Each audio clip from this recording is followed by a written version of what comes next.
And we are live here tonight on Days on Day Games, January. God, his voice is so good. So good. So silky. And we're going to try playing a little bit of multiplayer, playing some TF2. What are we doing now? Why don't we show some servers? Gotta get him on the pod. Actually, I'm just going to go to the server 30th. Let me go. Look at my chat here. There we go. Now I can actually see. I got a mute that there we go. So he mutes himself, but he doesn't realize that it's still feeding back the entire 8-minute video.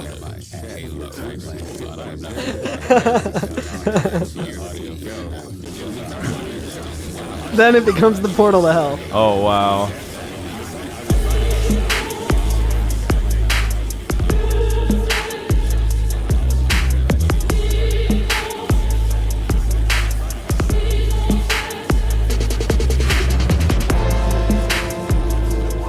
Back from Tazonde's Portal of Hell. This is the Every FNFF podcast. And we've just been listening to a clip of Tazonde farting into a microphone. I am Curtis Ware, with me as always. A special guest, Tazonde today. Yeah. No, not yet. I was going to say, I was like, I wish. Alex, you need to do Tazonde's voice. He just walked through the door. I was like, by the way, guys, this is my other roommate. Yeah. He's very polite. I don't have a bassy enough voice. I don't have the processing to do that. Close. Yeah, no one does. That's Alex, by the way. I'm Carl Germ. Alex on the ones and twos. This is what we call a wet open. We're in a different location this week because it is way too hot in Curtis's room. Oh my gosh, it's so hot. We rather sacrifice a little bit of acoustics for central air this week. So if you hear a little bit of extra room this week, deal with it. That's right. Yeah. If you hear a little extra, just let us know. Go to the podcast app, rate the podcast 5 stars, and tell us that you heard more room in this episode. Yeah, that's right. You're getting more room for free, so really you should be thanking us for it. We're gonna lock this out into Patreon soon. So we discussed making our piano jams every episode. Well, I don't know. Maybe not every episode. There's not enough songs in C to do that. This is our addendum to last week. Just kind of as a recap, we did our flashback and calm. We jammed on some pianos. Carl is very good at playing piano and jamming on Tifa's piano. So let me grab the auxiliary cable. But Curtis, you have some this week to share. I do. I have two. Before we leave calm, let's. I forgot a longinator. Very, very short cable to do this with. Let me just dig through all of these boxes that we have in this room and see if I can find an aux cable. All right, so this first one we literally discussed last time, so it won't be too much of a surprise to anybody. Where is the headphone jack on a Switch? It's actually next to the. Did you find it? I got it. All right, so Curtis, I got two songs for us.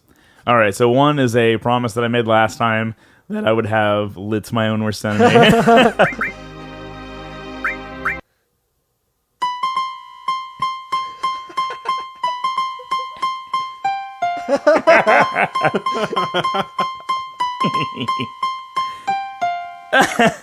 All right. And then I got oh god, what is it? It like when I listened to it after recording it, I was like, this makes no sense unless you know what it is. But take it away. I'll play first, and we'll see if I can recognize it.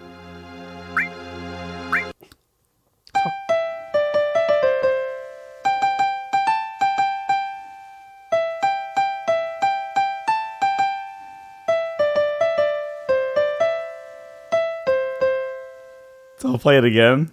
And as a hint, name that. I'll just tell you that. Name that tune. This is the story of a girl.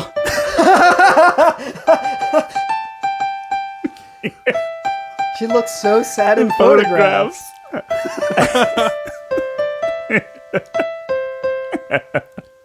So I'm sorry for both of those. I wonder if Tifa either looked sad or smiled in the photograph that was taken last week. Oh, indeed. Maybe we'll find out. Should we? She cried a river and drowned all of Midgar. Should we steal 20,000 Hertz thing and like have a name that sound in the middle of every episode? Yeah, and then next episode we reveal it. Yeah, right. All right. So I feel like this the beginning of this podcast is going to be an editing nightmare. That's my favorite thing. Okay. So Curse, you shared piano jams.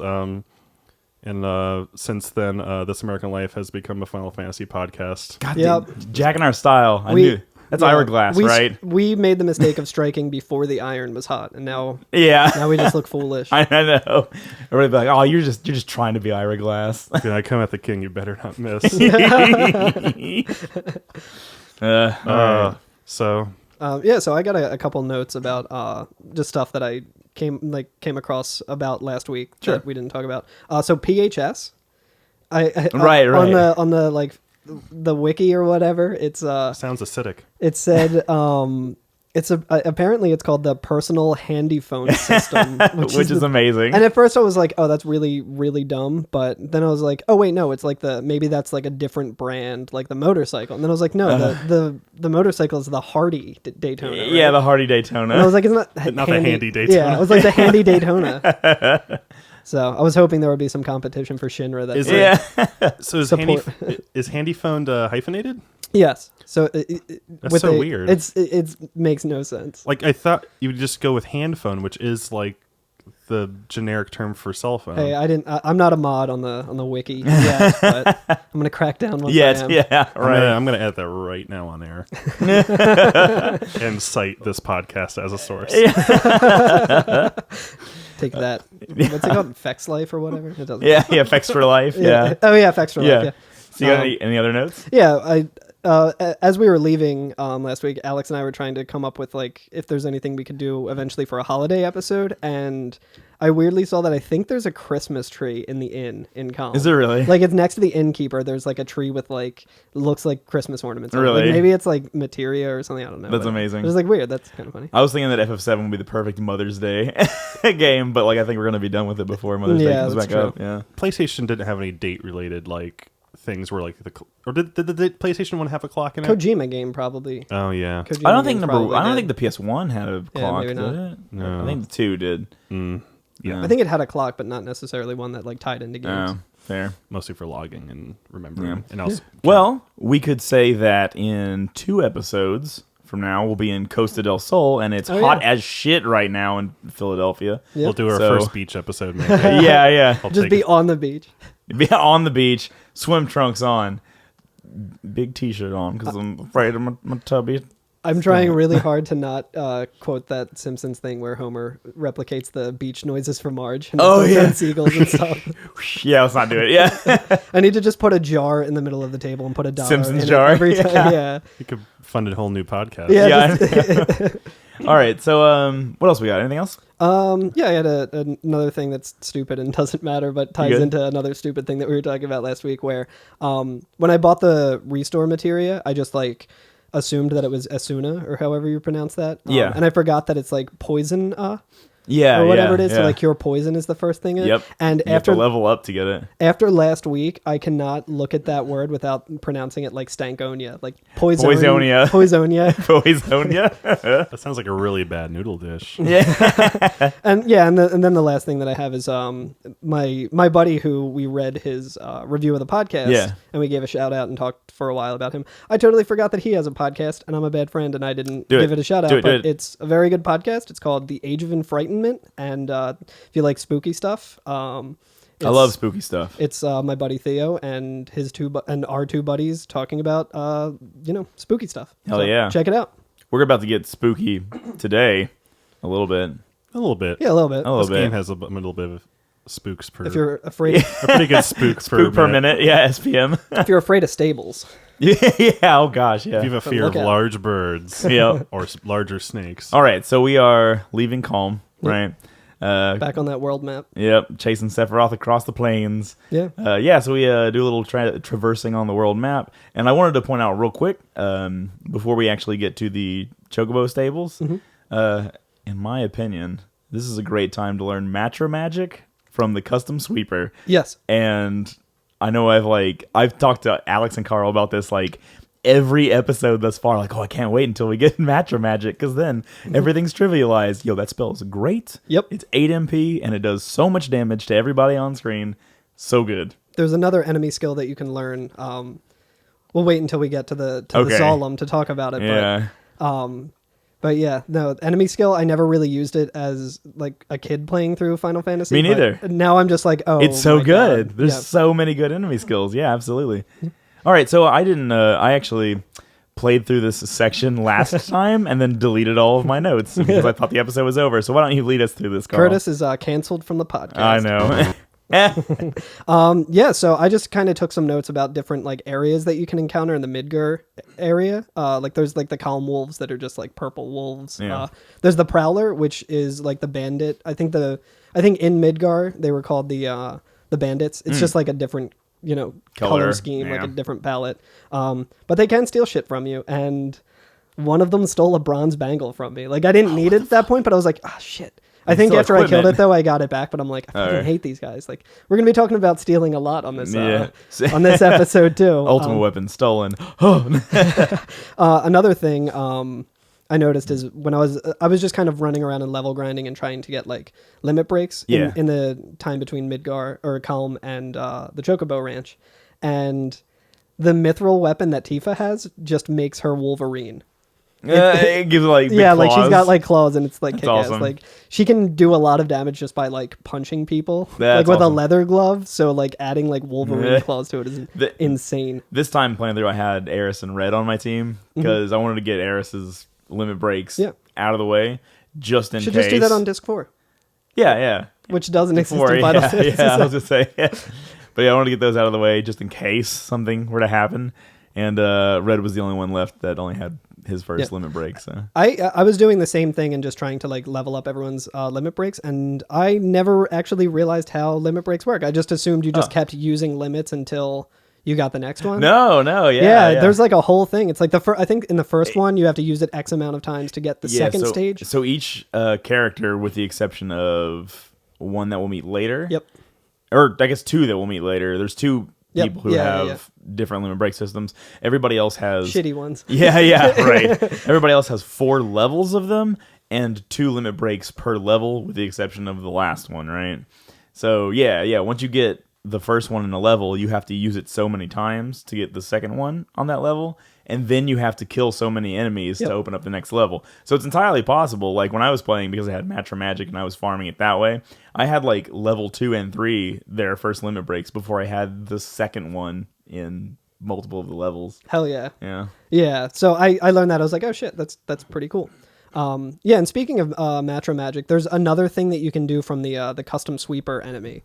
Yeah. If you steal from it, you can actually get the atomic scissors, which is a weapon for Barrett. Or I think he just put scissors on his gun arm, which is great. Big scissors. I haven't equipped it yet, but that's pretty great. Did we talk about how enemy skill like actually works? I don't think so. I mean, if we probably did, but it's basically if you get attacked by an enemy that has an enemy skill that you can learn, and you win that battle afterwards, you learn that as the magic that you can use. Do you not get to keep it if you don't win the battle? Yeah, yes. You do not get to keep it. What? Mm-hmm. Doesn't it tell you halfway through the battle, though? It does, but that's... I learned that a little later on. Oh, my gosh. Learning another enemy skill that we can talk about. But, I know the one you're talking about, but I didn't try to do it. I was like, that seems too hard. I'm not going for that right now. It's not worth it.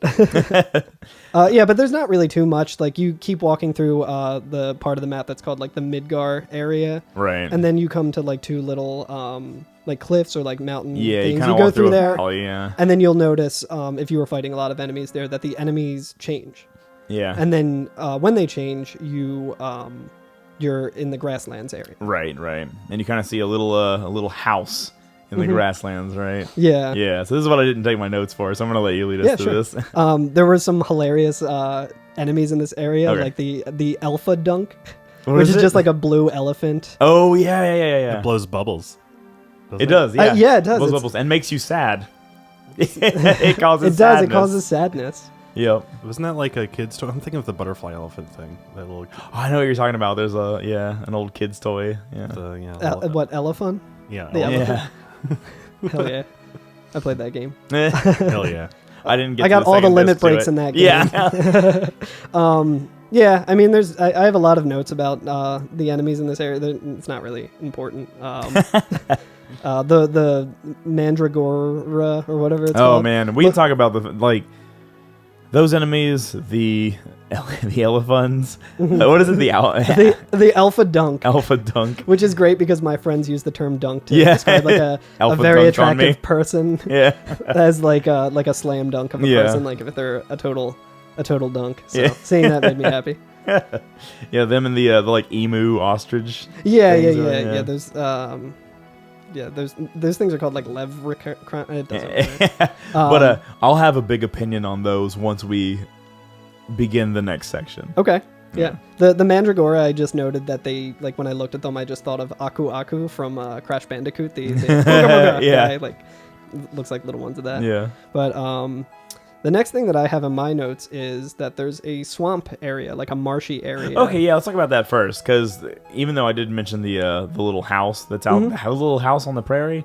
We're going to explore a little bit before going into a new yeah. town area. Yeah, you might notice this swamp area, and there's something moving around there. Yeah, there's something moving around in that swamp, and you can see it from the world map. You see the shadow of what looks like a snake. Yeah, it looks very big. Yeah. Up to this point, this is probably the only random encounter.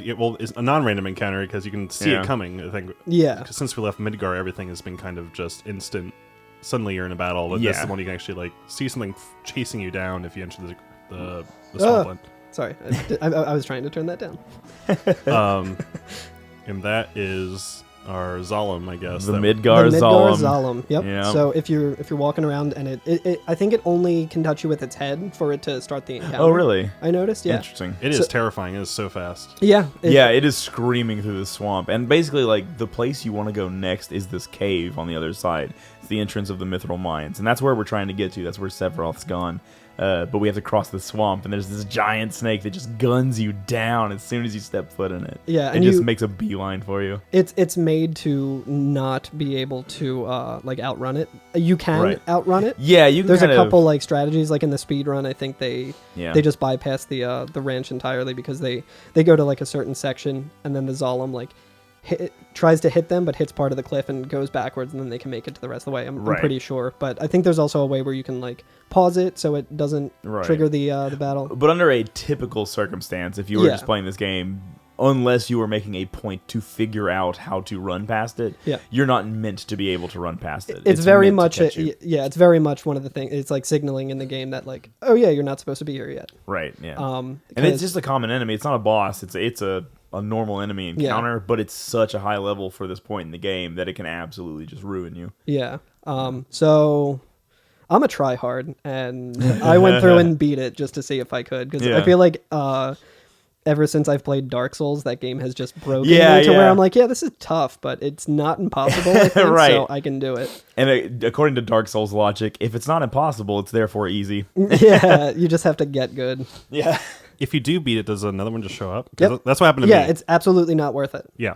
What was interesting, though, how this fight, or this, I guess the enemy is designed, if it doesn't destroy you first, it has a move that can literally just bat one of your characters out of the battle. Yeah, just which means somebody. If the remaining two party members are defeated, it's not a game over. You're just suddenly on the other end of the swamp, which is kind of nice because, like, I didn't completely die, but I got my ass kicked. It's good that they don't just give you a game over there, because that would kind of be like a mandatory death.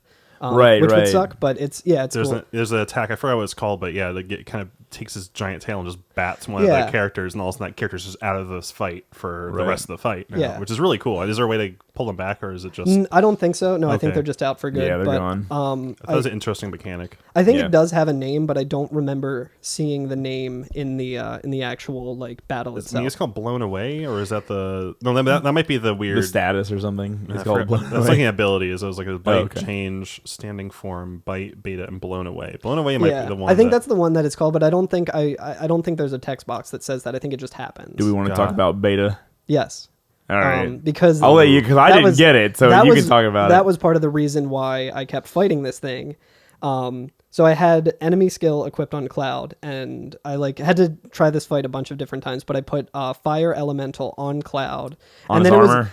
Yeah, and it was basically just I had to get lucky to win this fight, and I just kept doing limit break after limit break on him. Yeah, and there was a couple times where he just like knocked Cloud out of the battle, and I was just like, reset. Start over, but when you get halfway through,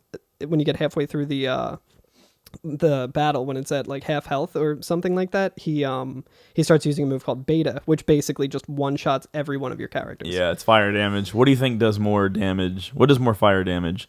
Beta or the sun today? Definitely the sun today. Yeah, it sucks out. It's really bad. It's so bad outside right now.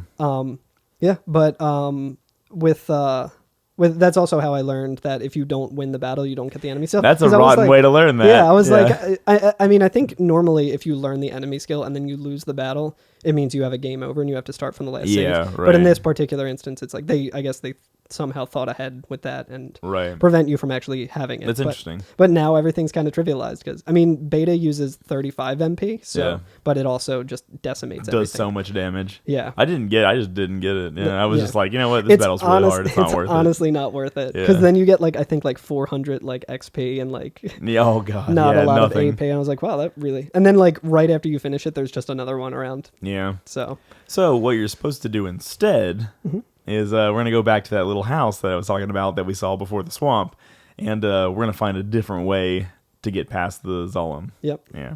much cuter way. Yep. It's a Cracker Barrel. So this is the Chocobo Ranch, Yep.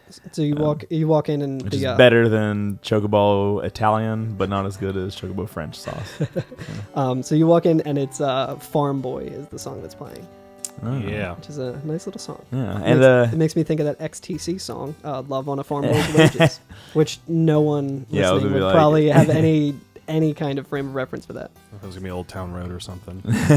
No, I'm not hip enough to. So before you even get up to the ranch itself, before you go into the buildings that are there, so basically from the outdoors, right? There's a large fenced-in area with several chocobos in it.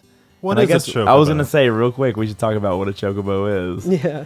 So a chocobo is the equivalent of a horse in the Final Fantasy series, but instead of riding horses, they ride large birds. And I'm trying to think of what real life bird it may resemble. Kind of like a chicken, I guess. Kind of a chicken canary crossover. They're like chickens, but they're consistently yellow all the way, except for their legs, I guess, which are brown. They are flightless. Not all of them. They're flightless though. With Supposedly. the exception of golden chocobos. We'll have a 10-hour episode on that. Yeah. actually, in 7, I think even the gold ones don't fly. No, they don't. Yeah, they just swim in the ocean. Or walk on the ocean. Yeah, right. But in 9 they fly. I guess the equivalent would be it's like riding an ostrich about by size, but Yeah. in terms of proportions, it's closer to a duck or something. yeah. It doesn't have a long neck, but it's got not that very. I guess long. There's never enough proportionally, yeah, duck is a good way to consider the size of the head compared to the neck and the body and everything. Yeah. Except the legs are a little bit longer. But it's got overall size closer to an ostrich. Got- Right. got As that, huge if you talons, imagine, too. because you could ride an Yeah. ostrich, Yeah. theoretically. Right, yeah. It's been done. Yeah. It's been done, I think. Yeah, and I'm sure. And large, adorable heads. So they're less like an ostrich or a duck Yeah, it in that doesn't way. have a tiny head. They're It's pretty got cute. I Yeah. guess, it's kind of like a raptor. Yeah, they're kind of they're almost like They're dinosaurs. a mascot of the Final Fantasy series. yeah. Yeah. Yeah, have they been in every single Final Fantasy at this point? Or have there been others? I don't know if I just That's a played good one, question. but I don't remember if it was actually in one. I know that they're in 4. That's the earliest time I know that you have chocobos. Chocobo. Doing a quick Google search here. Our podcast is sponsored by Google. Please stand by. Actually, not true because fuck those guys. Hey. All right. So I found that the Chocobos first appeared in Final Fantasy II for the Super Nintendo. All right, I got that one in this room Or somewhere. 4. Yeah, I think that would be 4, right? Yeah. On the Super Nintendo, it's Yeah. 2. It's the 4. Yeah. Yeah. Yeah. That was the one that was online, right? Yeah. Where you have the pail. That and- was the very first Final Fantasy game I played. Yeah. Was 4. The first one the Chocobos were in. Nice. Also the game that made me get into playing video games at all. Hell yeah. So, very interesting. But yeah, so we're at the Chocobo Ranch. There's You see the chocobos. See the Chocobos. And before we even get up to the building, there's a house and a silo and a barn along with it, right? Yep. And before we get up to any of those facilities, we can actually talk to one of the Chocobos. And Chocobos don't talk. They just They make sounds, yeah. yeah, they make sounds. There's a dialogue option for it. Right. And it kind of makes a work sound. And you can choose Work? Work. or work. Well, I think you're supposed to roll your R. Work. Work. Yeah, definitely. Yeah. And so, and depending on what you say, you'll get different responses from the Chocobo. One will be, that nothing happens. And the other one makes them all do a synchronized dance. Yep. And all like 4 or 5 of the Chocobos in this ranch. And you get this awesome song called Walt State Chocobo. That's great. It's Very good. Yeah. And on the Switch version too, if you speed up, because there's a 3 times speed option on the Switch where you can just click in one of the sticks.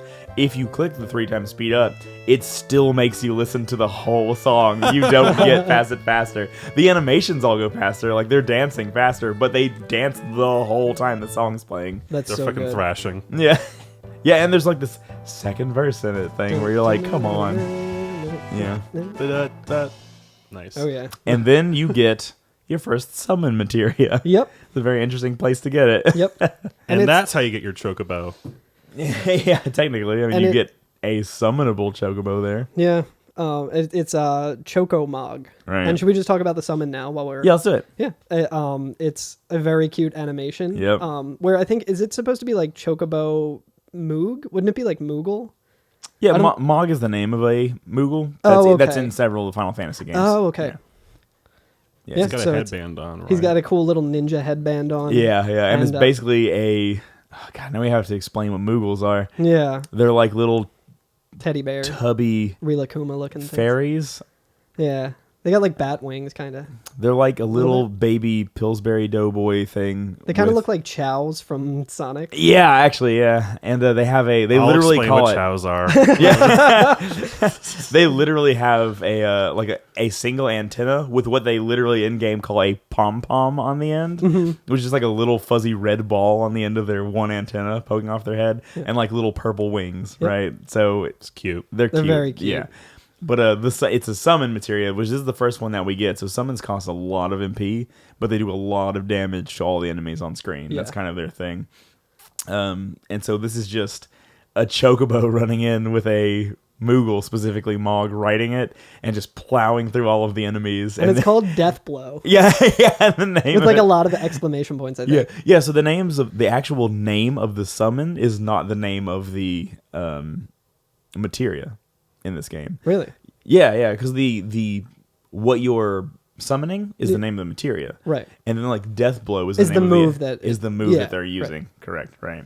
So yeah, it uses Death Blow. For some reason, I thought like when you go into the materia menu, it's not called Choco Mog. No. Yeah, it's called that in there. Yeah, and it's called that in the summoning menu as well. Like when you're pulling it up in battle. Yeah. So I think the other important thing that we need to talk about while talking about Chocobos is Wark or Quay. oh man, okay. Quay. So Alex, is this your first Final Fantasy you've played? I know it's the first time you played Yes. 7. Okay, so I want to say for every other game that Chocobos are in, I think, and we'll find this out as we go through and play all of them, they always say Quay, not Work. It's like KWEH. Yep. And that's like the canon sound that Chocobos make. I think it's a translation thing, not even as like could be. a joke sort of thing, but I was reading up on it too. Really? But I think 7 might be the first one where they say Wark. Yeah. And I think it was like a translation thing where it's just an onomatopoeia for like what The they sound say. that they're making. The little, Yeah. But like it doesn't matter. That's Like the- all It doesn't matter that much. pronunciations. But Right. But for the rest of the games, they do say like it's very like specific. Like it's kind of a trope that continues through the Final Fantasy games. Yeah, I think in the Yeah. the GDQ run of Final Fantasy VII that I was watching, the runners or the couch or someone was like, "Okay, guys, Wark or Quay, like get it in the chat." Like That's awesome. Yeah. So Death Blow. There is a 15 out of 256 chance that a fat Chocobo will appear instead Oh, of yeah. Chocomog, which deals 25% more damage. I've never seen that. oh yeah, So it's like a critical chance hit. that's critical that's really summon. great. That's pretty cool. Big Chonker.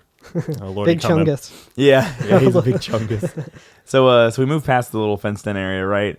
And the first place I went to was the little house on the side. It's on the left. You have to go around. It's like the first building that you're gonna pass just because of the way that the fenced-in chocobos are. Right. And inside is this old man, and I don't have his dialogue because I deleted it from last time. Choco Bill. Choco Bill. Yeah, and he says to you, thinking about crossing the marshes, and you can say, he's got this great dialogue where if you say like nope or like not interested or whatever, he just goes, then I guess that's that. And like you can also go into another part of the house where there's beds, and he's like, hey, are you looking for an inn? How does like 100 gil sound? Right. And you can That's say a like lot. not interested, and then he's just like, I guess that's that. That's awesome. Yeah, I But if remember if you tell him that you want to cross the marshes, he'll say that it's probably safer for you to get a chocobo, and that way you can zip through the marshes with a chocobo. Yeah, right. And he says that it's the only way to avoid being attacked by the Midgar Zalem. Ooh. And then he refers you to his grandson. Is that right? Yeah, but he also explains the Zalem a little bit, and I mean we've already talked about it. But he's like, it's a serpent-like creature that's over 30 feet tall. It detects the footsteps of anyone in the marshes, and then bam, it attacks. So yeah, he's basically saying like you need a chocobo to get around this. It's like a wet tremor. Yeah, a wet tremor. I think he also has I hate that so much. A wet tremor. He also has he says, by the way, there was another person headed toward the marshes. Oh. And without a chocobo, the Midgar Zalem probably got him. It was a man in a black cape. So he saw Sephiroth walking towards the marshes, and he thinks that Sephiroth got. And I guess we'll see what But happens to Sephiroth. He did not. Yeah, we'll see what happens to him. Yeah, we'll see how that played We've out. got to save him from the Zalem. Run him right open. He's probably inside. So the Zalem's against Sephiroth, then he's on our side. That's what Barrett is thinking. Barrett's like, oh, the Zalem's fighting for the planet. Yeah. Another funny thing about when you go back outside into the ranch, it looks like it would kind of just stop. I love this. But you can did this run. too. You can run all the way up this hill. There's a giant hill in the background. You can run all the way up it, and it looks like you're standing on the Windows XP. Yeah, I wrote down. Background. I wrote down Windows XP Bliss. Yeah, which earlier, I think either in the slums or in the Shinra building, there was a little TV monitor. Yeah. That had some. I'm wondering if it's just a scaled down version of the Choco Ranch or something. Because I looked at it, I was like, is that the Windows XP background? You can find that on Google Maps. It's really interesting to see different seasons. Oh yeah, really? I saw a picture years ago. I think someone was saying this is how horrible things have been, which fair. Yeah. But someone else pointed out no, this is actually just what it looks like in this season. But it's all the grass is kind of dying and stuff. And it's way less blissful. Yeah. Which is probably the case now. If it wasn't back then, it's probably the case now. It's fair enough, yeah. This is one of the locations I think has one of the steepest kind of angles. Most of the towns we go to are very top down. Yeah. Which is kind of why it takes a while to get all the way to the barn, which is far away because the camera doesn't move with you in this game. It's everything is a pre-rendered background. Right. PlayStation days. Yeah. So it's interesting that they Yeah, it's almost it's probably just above eye level. The camera's maybe 10 feet up. Yeah. 8 feet up. Yeah. Which is unusual for this game so far at least. Yeah, we'll see more locations. Yeah. But yeah, you're right. They have way too many ladders on this ranch, by the way. I didn't notice. There's one on the silo. There's one on the side of the ranch, and then there's one on the roof of the ranch. It's tantalizing. Can you have too many ladders? That's a good question. There you go. Really gotta go. Where's your silo? Yeah, that's a why good you don't point. have a silo. Shit. Yeah. Yeah, I'm not an expert. I can't really speak to it. So we can't go into the silo, but we can go into the barn, right? Yep. And so we meet two other people in the barn. One is Choco Bill's grandson, Choco Billy, yeah, and his sister, who I think is unnamed. Her name is it's Chole. I don't know if Chloe, is that? So it's Chole. Oh, it's is it? Chole. Oh, and I really? thought that was really weird. I think what they were trying to do, I think it's an heiress thing, okay. maybe, Yeah, where it's supposed to be Chloe, but because of the way that Yeah, you might be right. In the Japanese alphabet, yeah, it would make sense to be Cho. Yeah, you're right. But Ray. It's probably short for Chocobo. That's the circus that comes around every now and again in Final Fantasy. Chocobo.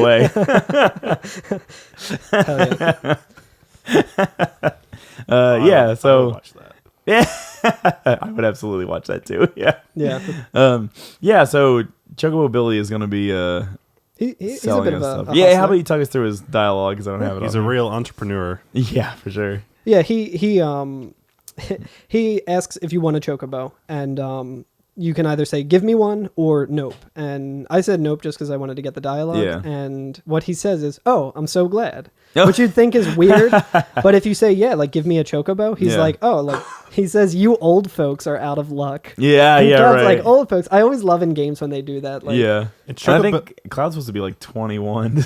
Yeah, Yeah. So we give him the flashback to kind of give us a date because he was 15. Now 15. He's, Yeah. That was 5 years. Or That's why he was 16. Now he's Yeah. That's why he's allowed to drink in the bar. Yep. Did we mention Chocobo Billy is a child? Yeah, Chocobo Billy is a child. He looks like maybe. I mean, given like his 10, given his language, his vocabulary, I'm guessing like between 8 and like maybe 12. Yeah, he was right. 3 in the flashback last week. So Yeah, I think right. In anime, if you're older than 12, you're like a full grown adult. Yeah, right. Yeah. You're ready to take on God. But he explains that they're actually out of chocobos, and the ones that are out front there, he's taking care of for someone else. Right. So they're just kind of boarding these chocobos. Can you check in the back? Yeah. But he also says, like, if you really want a chocobo, you should go out and catch one. Right. And so we are introduced to chocobo catching mechanics, which is kind of funny because, like, they give this information to us right here pretty early on in the game. Yeah. And we don't really utilize this until the end of the game. Yep. Right? Like, there's not really any good reason to do it until toward the very end. Yeah, like, the only thing that you really need to use it for is to get past the Zolom, which also is technically optional. Right. But, he says that the only way that you can get it is by having a chocobo lure, which is a support materia that he sells you for, I think, 2,000 gil. Yeah. And then he also explains that you need to feed them greens to get them to not run away from you. Right. So the idea is that we're going to go outside with the chocobo lure on, get into a random battle, and when a chocobo shows up, we feed them greens, because any actions that you take, like any violence that happens during the battle, will scare the chocobo away. It'll run away. So you feed them greens so that they have something to do and stay occupied while the rest of the battle's going on. You eliminate the rest of the competition, and then the chocobo is yours. Yep. You've caught it, right? There's also specific tiles that you can catch a chocobo, and the way they show that is that there's little claw marks just in like the grassy area on the overworld. Now, before we actually get outside into catching them, I do want to point out what Cholle says right after you purchase all your greens and you purchase the chocobo lure and everything. It's very sad. It is, yeah. Where she asks, she says, or she asks you if he charged. Is that right? How does the text go? Let me see. She asks. Oh yeah, she said. Cholle says, "Wasn't it really expensive? But don't be mad at my brother or grandpa. Ever since mom and dad died, it's been like this." Right. So I mean, just more like even like this very happy-go-lucky seeming place, like this has been affected. Place that's like untouched by any of the horrible stuff that we've seen so far. Even that has like So here's my theory. I think the Zolom is working for Billy. it lines up. Billy wasn't selling enough greens. So he wanted to zip recruit and use the promo code EveryFF. No. Found a qualified Zolom within 24 hours, and the demand for chocobos went up. We don't really have a sponsorship by it. No. ZipRecruiter. Oh, okay. I was like, if this is the way that you're telling me that we are now sponsored by ZipRecruiter, I'm going to feel so bad for just jumping in ahead of you. But now you know that Zolom gets a cut of the sales, I think. Yeah, absolutely. Billy's going out there and reviving it every time someone manages to kill it. Yeah. So what you're saying instead is that ZipRecruiter is a criminal organization. Yes. Yeah, they're working with Shinra too, I guess. That they're working with Absolutely. Shinra. Yeah, absolutely. All right, so we get out onto the world map. We're going to catch ourselves a chocobo. Oh shit! Choco Bill also uses the word "zip" when he's talking about using it. It's all we're through the looking glass here, people. It's all coming together. Yeah. So what I want to say is, it is kind of tough to catch a chocobo at this point. Yeah. If your configuration settings are on active. Yep. So in the game, have we explained? We haven't talked about config at all, and I kind of wanted to too. Okay, cool. Because normally, like from my experience, so when I got the lure, I went out, I found a chocobo. This is great. I found one. The music changes a little bit in the battle. You can kind of know immediately, and there's a chocobo and sometimes 2 other monsters, maybe 3. Yeah, it can be. It depends. Yeah. The idea is that you want to beat all of the enemies before the chocobo runs away, basically. Right. You can use the greens as bait to kind of keep it occupied in the meantime. But if you're not quick like me, because I'm gonna admit I cheated my save. How so dare you? I gave myself like 100 of each item, so I couldn't scroll down fast enough Cheated to the the game and yourself. Yeah, so the first time I played, I couldn't scroll fast enough to get the greens. He ran away before I could even. Yeah, that was the first. So, all right, first. So there's thing, a couple greens. options you can do. At first, I didn't want to change from active, and I was like, no, I'm not going to do that. So I actually Trying to be a god gamer over there? trying to be a god gamer like you, Carl. No, I fully changed it off of active to fight the Zolom because fuck that. Well, what I did the first time to catch a chocobo was actually you can sort your items manually, and I just pulled the Gishul greens up to the top so that they would be the very first item in the menu. I should have done that. Yeah, but the best way to deal with it is so in Final Fantasy VII, the way the game decides who gets to attack is based on a speed stat. Yeah. And so every enemy and every character in the game has a meter that's filling up. You only see your characters, you don't see the enemy's meters. And that meter just constantly fills up over time. Once it's full, you get to take an action. And the speed at which that meter fills is the speed of your character. So that's kind of how the game is processing that and deciding who gets to move when. Yeah, and there's certain statuses that you can cast that will allow you to move faster or slower. Correct. You can Right. cast slow on enemies so that they move Right. slower, or haste, which makes them faster, which Right. a nice thing, Red 13's second Limit Break, Lunatic High, casts haste and something else, I think. And like a barrier, I think. Yeah. So like when I was fighting the Zolom, that was my first move, just like haste and barrier. Yeah, it makes sense. Yeah, that's super good. But that meter is always running. So naturally, when you start the game, there's 3 different modes that the game can give you. It can give you active, recommended, or wait, and those are in your config. It kind of depends. It's what determines how the game processes speed. So on active, everything's running all the time, no matter what menu you're in. Even if you're doing actions, even if like a summon animation is going on, that meter is still building and commands are still being input. They don't execute until after the animations, but they're still going, like it's still processing. Then there's recommended. Recommended will stop the gauge from filling during certain things. So like summons, it'll stop it during that, and it'll stop it while you're in some menus, but not others. So items, it doesn't stop it. It keeps rolling in items. And then there's wait, that anytime you're selecting something, everything stops until you're done.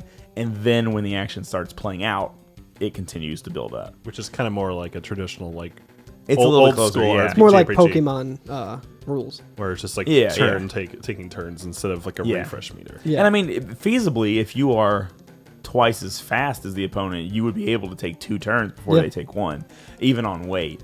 But when catching a Chocobo, because it is eating these greens while it's waiting for you to fight the rest of the enemies, it will continue to eat those and finish them while you're in the menus. So if you're trying to fight the other enemies, or you're trying to pull out some like real big attacks to take care of them, or you're just scrolling through your items to get to the greens to throw at it, it's already going. So if anything happens during that amount of time, the Chocobo will see it, get freaked out, and run away. So it's really hard to catch one as long as you're on active or recommended. So I would say change to wait at this point if you're trying to catch one.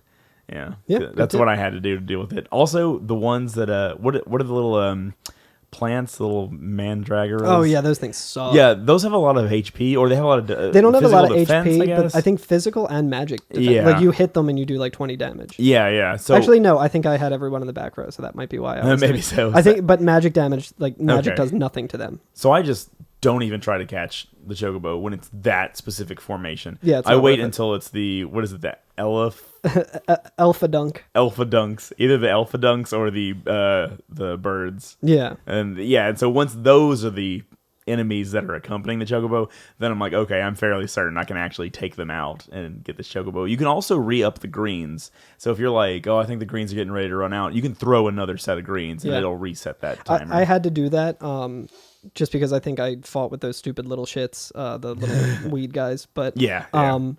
The Chocobo is actually like pecking at the ground, and when you throw the greens, at least with the Geishel or however you Geisel, however it doesn't matter. But when you throw that, it looks like it's like a transparent green like pineapple that goes to it, and then it starts like pecking at the ground, and then I think it'll make a noise. It'll do the like dur dur dur like the it'll make that noise, and then I think it like goes upright again, and then you have to re-up the greens. Right, yeah, yep. So, but you get your Chocobo. You get your Chocobo, yeah. There we go. We've given you a lot of tips for getting one. So, once you have it, you can well outpace the Zolom in the swamp. Yep. And the music changes, which is a great recurring theme through the series. I think this is a shout out to Dave Brubeck. This is take Cinco de Chocobo because it's in 5. Oh, okay. Oh, nice. It's like kind of like take 5, but it's Chocobo remix. Oh, you're right. It is. I never noticed it was in 5. Yeah. Oh, yeah. Yeah, take 5, yeah. That's really good. Shout out Yeah, to and nice. the other one's probably in like The waltz cut is in time, 3, right? and then it's in There's three. a waltz in the and then the one when you encounter one in battle is like kind of surf punk. Surf Yeah, yeah. yeah. Yeah, but that theme is played throughout them. Yeah. And But- there's a lot of variations of that in this game.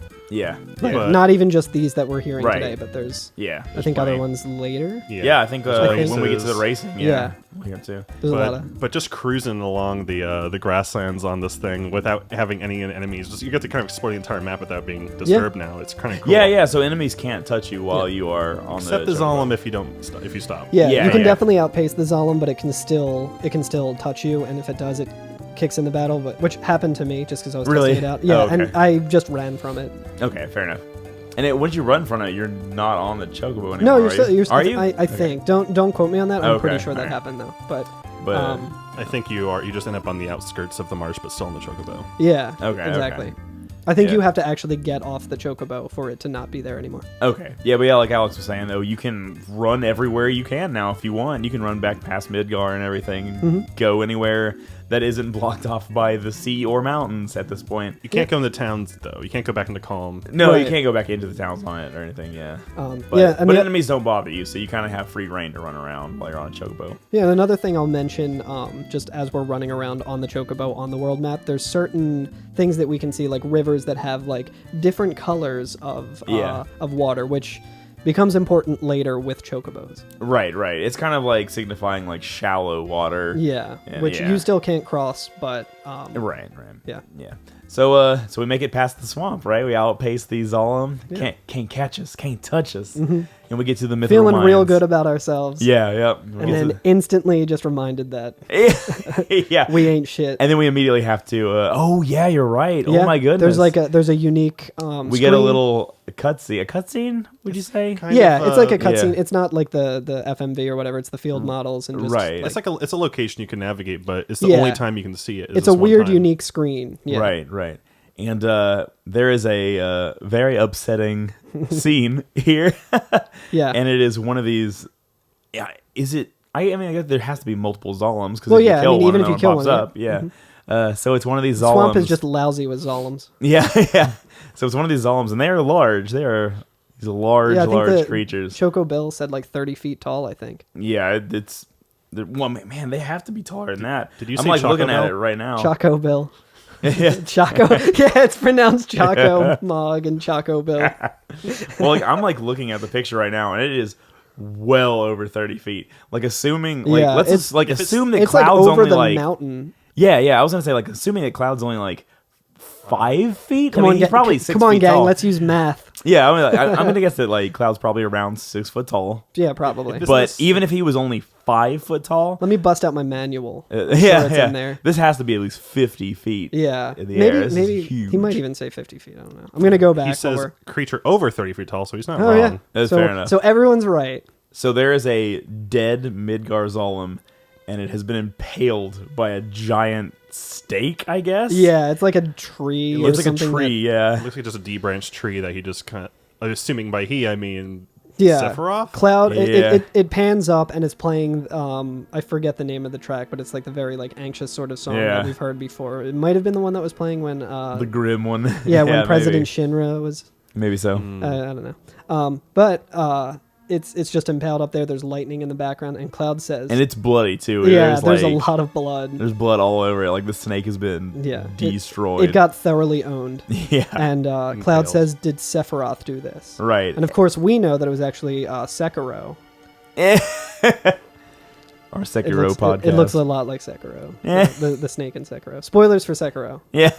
Is there a marinade materia? Because I think this would be a really good Yeah. meal. If you just roast that. Thing. Oh, yeah. So from this point on in the game too, because we're able to choose our characters Yep. pretty much for any scene, we can get different text Yeah. depending on who we bring. So I brought Eris in red to this scene. Damn it, so did I. Did you? But I have Okay. this. I have the script pulled up. Yes, but do you I want to do talk too. about what Aerith says? Yeah, Eris says our enemy is someone who could do this ? Mm-hmm. Question mark, which is like because like it is a superhuman feat, like to be able to impale the upper body of the Zolom on the top of a very tall tree.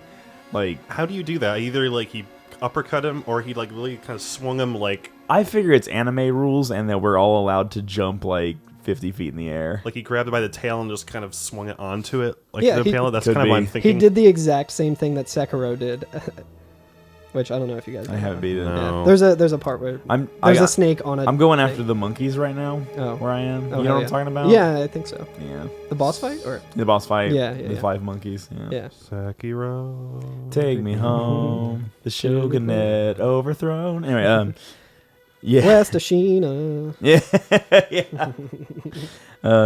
Red says it's a power that we should respect. Yeah. Oh, So- I love Red so much. Is he talking about the Zolom? Because I think we like this. We respect these endangered I think species. I read it more like a New Jersey like mafia guy, like, oh, it's all about respect. Yeah. Like we gotta respect Sephiroth. But yeah, it's just more like signals, like we learned about in the flashback with just the amount of damage that Sephiroth's putting out. Yeah, like he two-shot a dragon. Like this is not really surprising, but it's still very like, oh shit, right? Like you, Right. It just shows you what you're up against. Yeah, a thing that we had to go do an entire side quest to run past or like And like save that and restart to beat. Yeah. I fought and I was like, this is not even worth doing. Like I'm Right. just getting like I had to get lucky to beat it. Yeah, with it's 3 people. is just not even an issue for and I was Sephiroth. cheating and I lost like 2 times still. And like not only is it not an issue I had to for use him strategy. to beat it, but like not only is it not an issue for him to beat the Zolom, like Sephiroth beat it in an incredibly gruesome way. Yeah. Like in a way that just is like defies gravity essentially. When he's impaled on this tree. So like Sephiroth is the real deal. Yeah, and I have the other dialogue pulled up here too. Yeah, just let's for pull the it up sake too. of due diligence. Stephen Barrett's. Yeah, so Barrett says this Sephiroth guy's pretty strong. I'd say. Yeah. I'd say that too. I wonder if he was. I wonder if he wants to join Avalanche. I'm gonna call him New Biggs. Yeah. But Tifa just says amazing. ... Yeah, right. It's pretty amazing. There's a lot of ways you can read that. Yeah. Amazing. So we get amazing. So we get into the mines, right? We have to get off our Chocobo, and that's the end of that relationship. Right. Yeah, Bye, it just buddy. runs right It off. just runs away. That's, Which like kind of like now there's no way back. yeah, that's true. I mean, yeah. I guess if you run away from the Zolom, it might put you back on the other side. But maybe. I'm not sure. Yeah, I don't know either. But there's really no reason to go back at this point. The only thing, there's nothing there. Like there's Yeah. the ranch, there's Calm, and there's Midgar, and you can't go back to Midgar. Like you can get back to the screen that you were on, but you still can't get back in there. right? So we go into the mines, and the mines are just like a kind of like an open cave system, I guess. Yep. Like there's a lot of like open air parts. There are some like caves that are a little bit more claustrophobic. Yeah. But for the most part, it seems to be pretty wide open. Yeah. It kind of has like this green tint to it. Yeah, The whole it's got thing this does. really great song playing too. Yeah. Right. I think I forgot what it's called. It is called Chasing the Black Caped Man. Yeah. Yeah. Oh, Ooh, it's like what's going on right now in the game. Spoopy. way to go, Nobuo. So what I want to talk about is, so like I said last time, I already played through the whole game recently to kind of get ahead of it and see what else going on with it.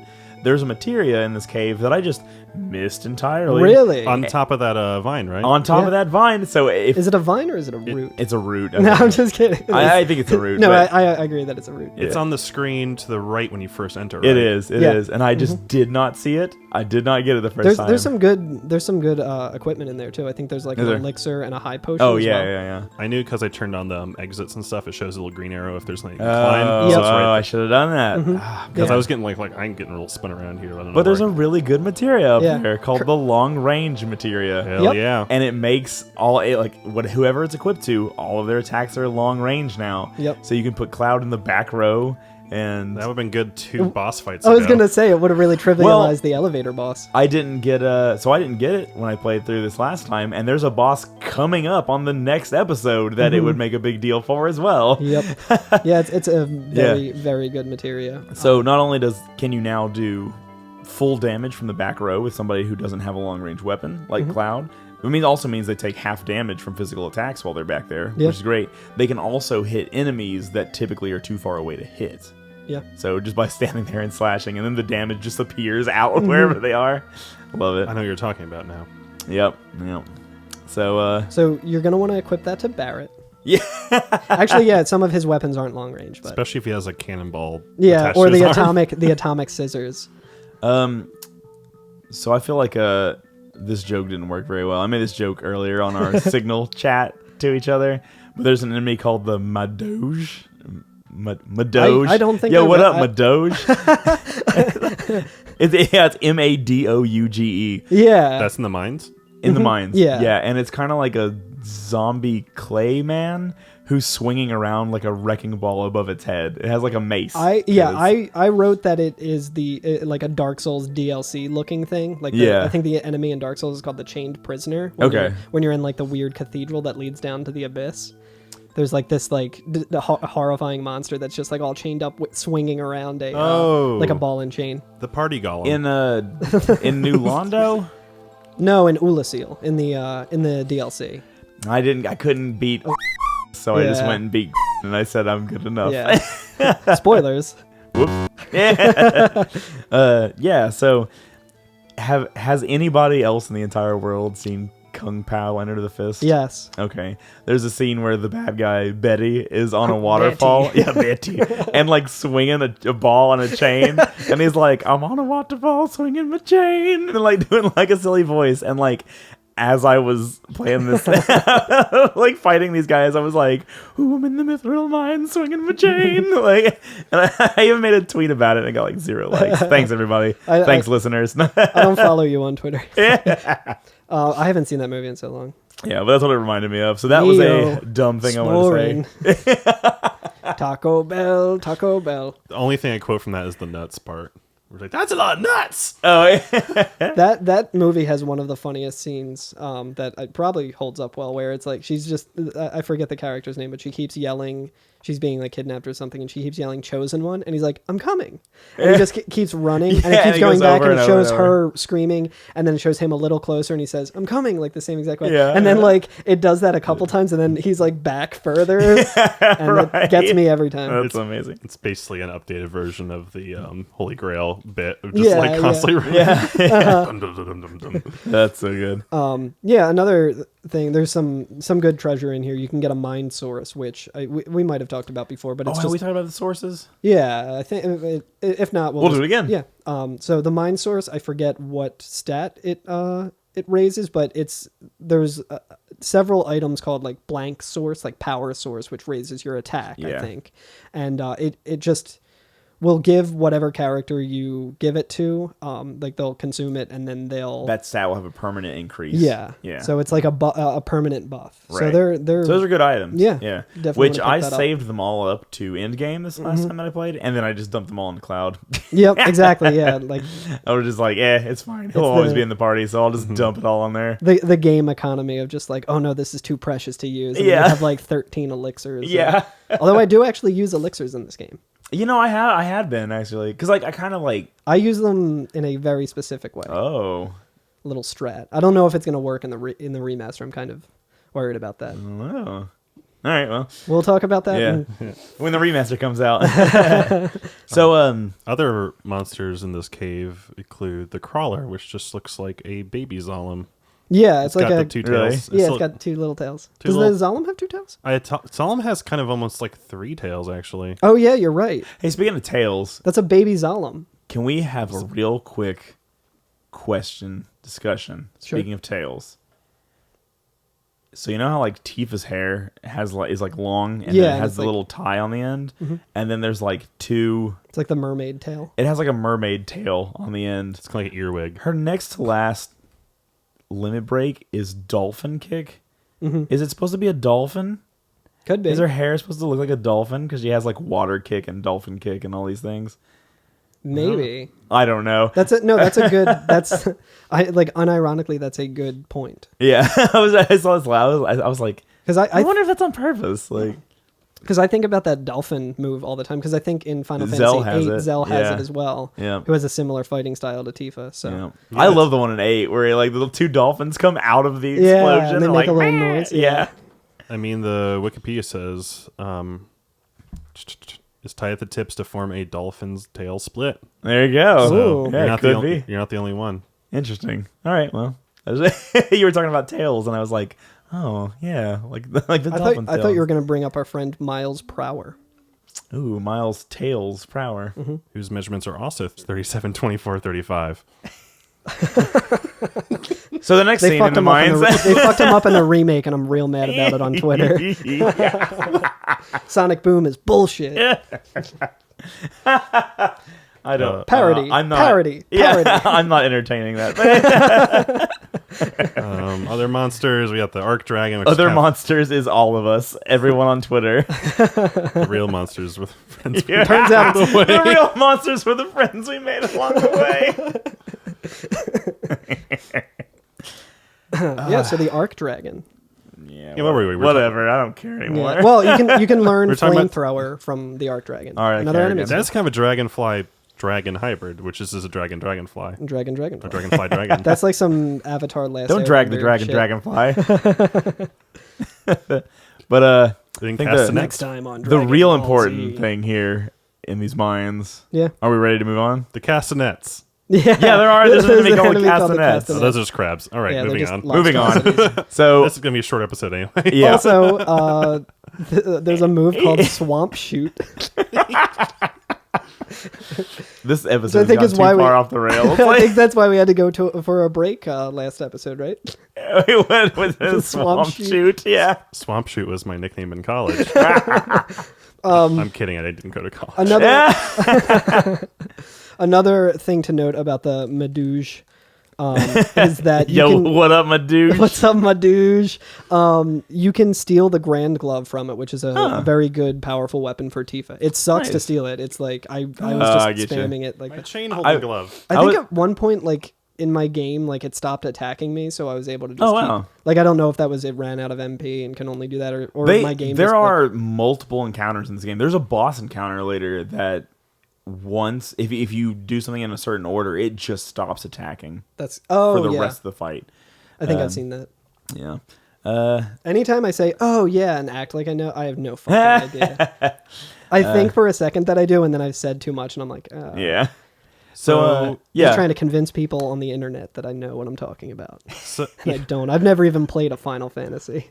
I've never even played Sekiro. Yeah. So yeah, in the mine you got the first screen, which doesn't have too much. It's like a chest, and the screen to the right where you find the materia, some cool steps. Yeah. But then you go to the Some screen- cool steps. Yeah, cool steps. bro. But if you go to Left. the left, right. Yeah. Cloud's right. Our left. Yeah. Oh god. We go Oh west god, no. or whatever. Yeah. We meet. Yeah, we run into a little a crossroads, I guess, of sorts. See you But there's at the multiple ways to go. crossroads, You won't be lonely. Shout outs to Bone Thugs and Harmony. Oh, there they are. There's the obscure band. Okay. Or the, There we go. The 90s era. When you band said that- there they are, I like wanted to look over my shoulder. Oh yeah, my roommates, Yeah. Bone Thug and Harmony. Harmony's late on rent again. No, they're all sweethearts. But Maybe, I don't know. we meet our old friend Pitbull. Yeah, Rude's here. So Rude Rude- kind of stops us. And Rude says, dude. Just a second. So we've run into the Turks again. Yep. And so like I said, I had Eris and Red here. And what I love is that Red says, "I hope to never see you again." yeah, that's very good. Yeah. Rude asks you, "Do you know who I am?" And you can say, "The Turks, right?" Or "Not interested." Not interested. I smashed that "not interested" so I, fast. and to me, it was so funny about that is it seems like a thing that Cloud would say. It's 'Cause he's also just an like, I don't option- care. It's also an option that he had in like the several dialogue boxes on the ranch. Like Yeah, he's just not constantly interested. saying "not interested." That's Yeah. like his I love catchphrase. it. So what Ever since his flashback, he's just been so non-committed. Anyone Yeah. else besides Sephiroth? So what does Oh. happen if you say?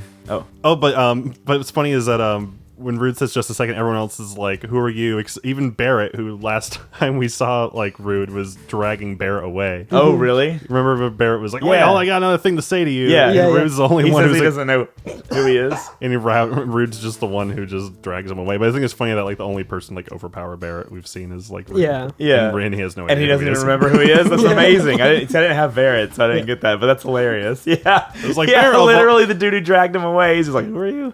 Yeah. Barrett of all people, I think should know who he is. All. That's what's great about Barrett, though, is because like I can 100% believe that Barrett just does not know who Like, he is. absolutely, Like, yeah. I absolutely can believe that. That is his character. That kicks ass. Yeah. Yeah, but if you say not interested, he says ... I'm from the Turks, and don't you forget it. Oh, well, yeah. If you say that, I really if you hope say you you get- do, they just say, or he says, well, if you know, then this won't take long. Yeah. Yeah. Does he also talk about the it's difficult to explain what the Turks do? Yeah, and then Cloud just says kidnapping, right? Yeah, it's owned. Yeah, owned. It's nobody's business but the Turks. Yeah. Yeah, and he says to put it negatively, you Yeah. could say that, and he's like, but that's not all there is to it anymore. Also, so during the scene, they haven't spoken yet, but there's also somebody in a Turk's suit on a cliffside higher up who's Yep. kind of watching our exchange too, and they're there from the beginning. Yeah, so as soon as you walk in. Yeah, while this whole thing's going on, they're there, and this is the first time they finally speak up right here, right? Yeah. And it's so we get the character's name right off from the dialogue box. Yeah. It's just right there. First she says, "Sir." Yeah. So this is a character named Elena, and Elena is the new Turk, as we're getting ready to find out. But she says, "It's all right, Rude. I know that you don't like speeches, so don't force it." And I love that the Turks have somebody in their ranks who's supportive. Yeah. Of everybody. Just hey, don't worry about it. Yeah. It's fine. It's okay. You've had a rough day. Yeah, you had a rough day. Don't force it. You're doing great. You're doing great, bud. Don't worry about it. Yeah. I love that. It's Yeah. so good. And Rude's like, okay, then you explain, Elena. Yeah. So she introduces herself as the newest member of the Turks, and she says, "Thanks to what you did to Reno, we're short-handed." And I guess the last time we fought Reno was on top of the pillar before it came down, right? That's the last time we saw him. Yeah. Was he the button pusher? He was the button pusher. That The scoundrel. scoundrel, the guy with the taser. With the cool ass ponytail. Yeah. Reno. And immediately after that, she goes, "But because of that, I got promoted to the Turks." Yeah, so she's happy. She's happy about it. I like Elena because she's really all over the place. Yeah. You know what I mean? And she's also as we go on through the game, she's the one most dedicated to doing the job. She's always no, we have to do this. It's our job. We have to do this, you know? Yeah. And the Turks are cool, man, you know? There's always got this those cool suits. Cool suits, the snapping music. Little reservoir dogs. Yeah. They always have the shades on and everything. And Elena is just so 100% earnest about everything and not really concerned about being cool, but being concerned about doing the job they're there to do. She's earnest, but she is never scared stupid. Earnest, but never goes to camp. But yeah, the dialogue kind of like you said, she's doesn't really have the ego of a Turks, which kind of implies that she, everyone else in the Turks, is wants to be in the Turks. But however the hierarchy works, I guess working for Shinra, whatever's below Turks, she just got promoted by some happenstance. It could be, yeah. And she's oh, cool, there's an opening. We need a filling. All right, okay. I get the feeling that she wants to be part of the Turks, but isn't the Turks are clearly they're all very personally associated with each other. I don't know if I call it friends. I guess they are friends. They're war buddies. Yeah, they're war buddies. That's kind of. I mean, they do all these really nasty, terrible things together and share in a kind of complicit bond with each other, I guess, that she hasn't developed with them yet. And so she's just super earnest. And, so I like that about her character. I think it's cool. Or saying one onto ZipRecruiter.com and use the promo code. You son of a bitch! God damn it. If I can go lay down on that Casper mattress in the other room, that comfortable Casper mattress. We should bring that Casper mattress in here to help reduce some of the echo that's going on. Put it up against the wall. We're recording in this nice cooler room, so I didn't sweat through my MeUndies. God, I hope all these podcast jokes are still relevant. We're using our tweaked audio headphones, and they suck shit. They suck shit. Does tweaked audio even do that anymore? I don't know. I feel like I haven't listened to a podcast with ads in oh my gosh, so long. Squarespace. Just get Card instead. I do want to be sponsored by Casper just so we can say sleeping on a Casper mattress. Who wouldn't? And then we're sellouts this episode. Yeah. We don't actually sleep on the Casper mattresses. We sleep on the big pile of money that they give us. Yeah, so anyway. Anyhow. Elena says, anyhow, our job is to find out where Sephiroth is headed and to try and stop you every step of the way. Yeah. And this kind of sets up a pretty great like dynamic between like our party and the Turks, where she's like, wait a minute, it's the other way around. You're the ones that are getting in our way. Yeah. Because it's like we have the same mission as them, obviously, but Right. Yeah. I think we alluded to this before. It's like Perspective. Yeah. Yeah. So she immediately is just like, yeah, we're gonna stop you. We're gonna get in your way every time you try to do anything. No, actually, wait a minute. No, you're in our way. We're trying. It's like we're gonna be the We're ones the to good stop. guys. Like they're the protagonists in their own game. And like that's Oh, like I would play the shit out of that game. There is one actually. Really? It's a mobile game. Yeah, When you Japanese beat only it, mobile it game. says "Try Dark Story" like it's on Adventure 2. Try Dark Souls. Everyone go and try Dark Souls. But and this is also like a recurring gag with Elena too, where she'll just like say a thing out loud and then out loud correct herself and then go back and say the right thing. She would fit in really well on our podcast. I know. Yeah. So Sang. Sang walks in, and Sang is who was on the helicopter, the one who's known Eris since she was little. Eris stalker. Right. Yeah. Who showed up at her / kidnapper. Yeah, showed up at her mom's house while she was little, trying to get her back for the Shinra. Yeah. She calls him Mr. Sang. Yeah, I know. He says that she talks too Yeah, much. he just walks in and says, "You talk too much." And she's like, oh, "Mr. Sang." And he goes, "Oh, there's no need to tell him about our orders. Now go and file your report." So he just kind of like kicks her out of there. And then like, immediately Elena's like, "All right, fine." She says, "Very well, Rude and I will go after Sephiroth, who's heading for Junon Harbor," who immediately just gives away what Sephiroth's doing and where they're going and what everybody's plan is. And where to go next. And Sang's just like, "Oh, Elena, you just don't seem to understand." Yeah. It tells her to not let Sephiroth get away. Yeah. Yeah, and then they all like kind of start leaving, and Rude and Elena start climbing down the roots that are in the cave, and it's pretty good. Right. And then before Rude leaves, he kind of turns around and says, "Oh yeah, Rude is climbing up towards Sang, and Elena is climbing down." Right. And he kind of turns around and says, "Reno said he wanted to see you after those injuries you gave him healed. He wants to show his new affection for you all with a new weapon." Hell yeah, a super taser. Yeah, it's just the same taser, but it's more a board expensive. with a nail in it. It sounded like a pickup line. Yeah. Show his affection for all of you with a new weapon. Depending on who you have in your party here, the conversation actually splits a little bit. Yeah. So if you have Eris in your party, Sang says, "Oh, Eris, long time no see. It looks like you're safe from Shinra for a while now that Sephiroth's reappeared." Mm-hmm. And Eris says, "So what are you saying, that I should be grateful to Sephiroth?" And he just kind of turns around and is like, "I won't be seeing much of you. Take care." Yeah. And if you don't have her in the party, he's like, "Oh, Eris isn't with you? Well, give her my regards." Mm-hmm. Yeah, so. Very good. Yeah. Oh, yeah, and when he walks away and says, "Take care," Eris says, "It's very strange hearing that from you." Mm-hmm.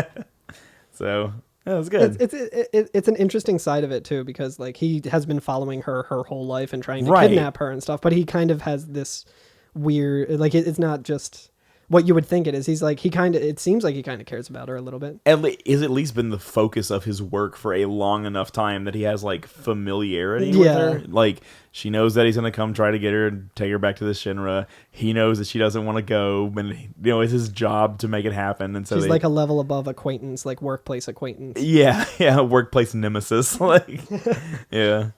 But that's the end of the Mithral Mines. It's really not that big. I think it's like 4 screens total. Yeah, you climb up the vine and you pop right out, and there's another screen above if you want to explore more, but but after that you're just out on the other side of the mountains now. Yep. Yeah, I think the screen up is just where you get the elixir and high potion. Right, yeah. Just some items. But now you're on I forget what the section of the map is called. Let me see. It's the Junon area. Yeah, the Junon area. Yeah. It's like the southeastmost part of, what's the name of this continent? Gaia? Yeah, Gaia is the world. I think it's the planet. Okay. Of the map, either way. You're on the low southeastmost section of the continent that Midgar's on. Yeah. Gotcha. Yeah. So there's 2 things we can do here. Yep. Right. So one of them is obvious. There's a big tower that's just like right outside the exit of the mines, right? Hell yeah. That has this big condor on it. I love that they specifically call it a condor. Mm-hmm.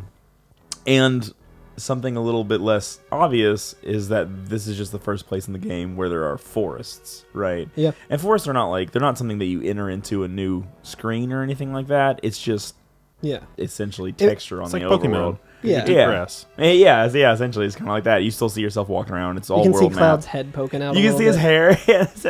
It's like spiky hair popping out at the top of the trees. Yeah.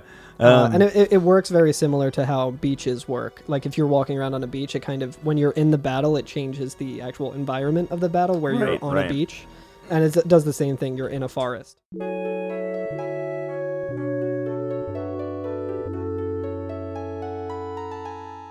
So I think we should talk about the tower first. Because I think we'll get more mileage Sure. out of the other part. How many things did you guys do in the tower?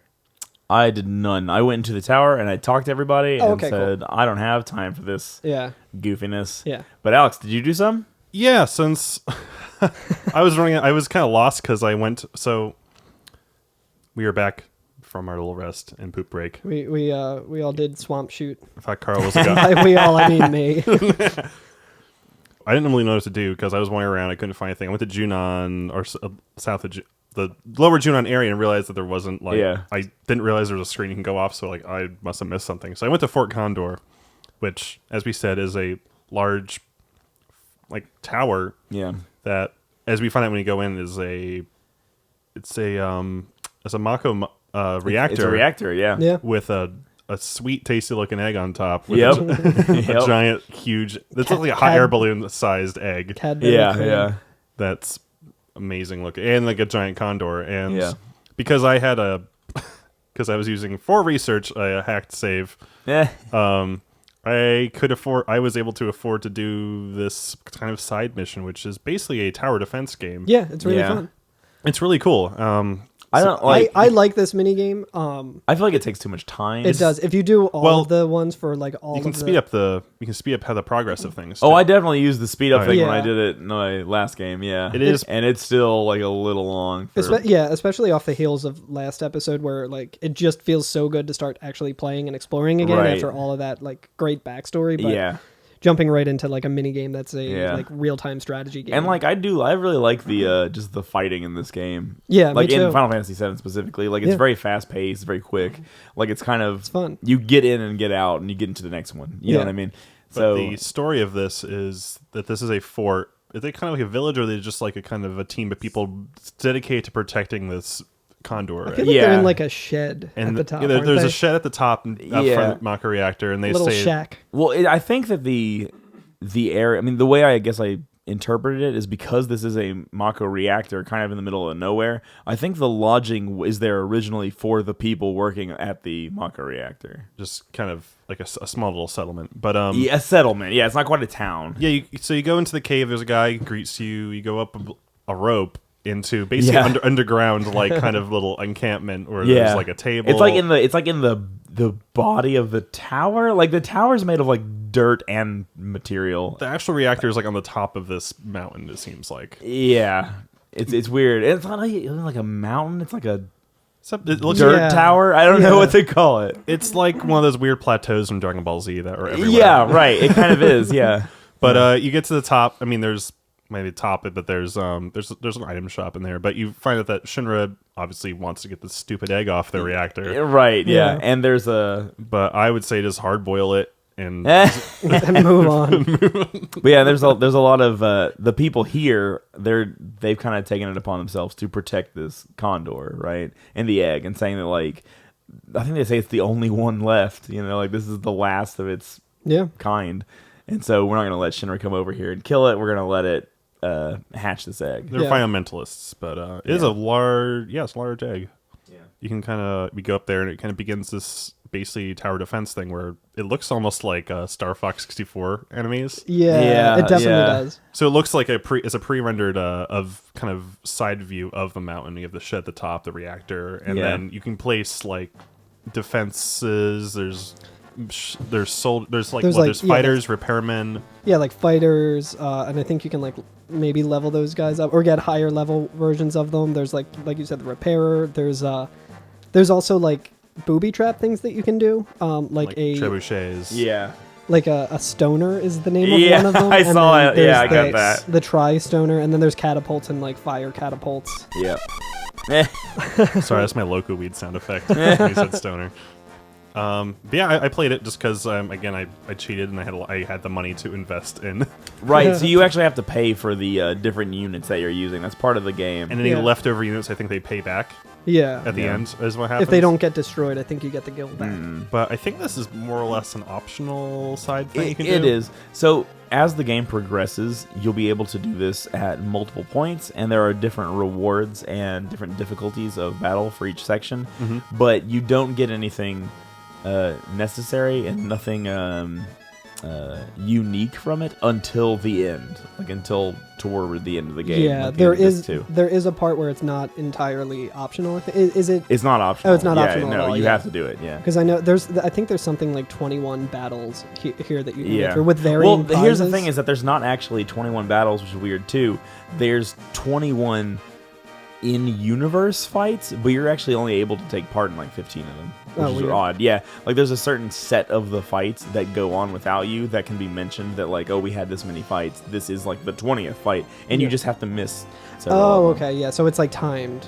Yeah, Sort of. yeah, timed according to where you are in the plot. Yeah, exactly. Like Yeah. as the game progresses, Right. progresses, like you Right. have different ones that you can. Right. After the fourth battle, you get a tri-stoner if you want. Oh, okay. So they're like unlockable. Yeah, so I'm looking at right now the different units that you can place, and there's a Yeah. tri-stoner at the fourth battle, and after I think the seventh battle, you can get a fire catapult. For the sake of the due diligence, I'm just going to go ahead and read the entire fandom.com wiki of Fort Condor. It's a fort near Juneau. No, I'm just kidding. We got time. No, but yeah, there's but yeah, the way the battle works is there's basically slowly little enemies kind of crawl up the screen. And you can either defend or attack them, and basically the battle goes on until all the enemies are gone, or you defeat, I think, the commander. Yeah, and then, yeah. And then that if you defeat the commander before anyone else, then the fight's just default Over. one, I think. Yeah. But for I you. think also You can only fight the commander, I think, if they get to the top of the Yeah. screen. Right. I think there Sometimes might, they show up while there are other enemies still on the screen, but if the commander goes down before everyone else, then it's just a Right. game over for them, I should say. yeah. So I think like the speedrun strat is to just like buy whatever units you have to get in there and then just instantly like destroy them. So then it forces the battle of like the boss battle that happens when Right. they reach the top. And then you can win the and then battle you that win. way. Yeah. Oh, right. So if the enemies reach the shed, which is at the top of this mountain, you actually have like an enemy encounter, right? Right. I yeah. don't know much about League of Legends, but I think it's kind of set up in a similar sort of way where it looks like there's different lanes. Lanes, So you yeah. need to like set your defenses in certain ways to Right. either keep them and go through the whole thing as it's intended, or just wait until you Right. have a boss fight. Yeah. So yeah, and it's just the environmentalists versus Shinra. One thing I wanted to say is there is a little bit of dialogue before you get into these fights when you walk up you climb up the rope into the settlement, and you talk to the leader of the settlement, and he says like, "Oh, I'm assuming it's a he. I can't really tell, but I'm just gonna go say he for Sure. consistency, I suppose." So he says, this is something I've never thought anybody would ever climb up here. He's like, "Oh, we're up here protecting this condor. Like, you all should climb down. Like, Shinra's gonna fight us. You should leave." And then he says, "Well, your eyes are different," because he notices the cloud had those Mako eyes.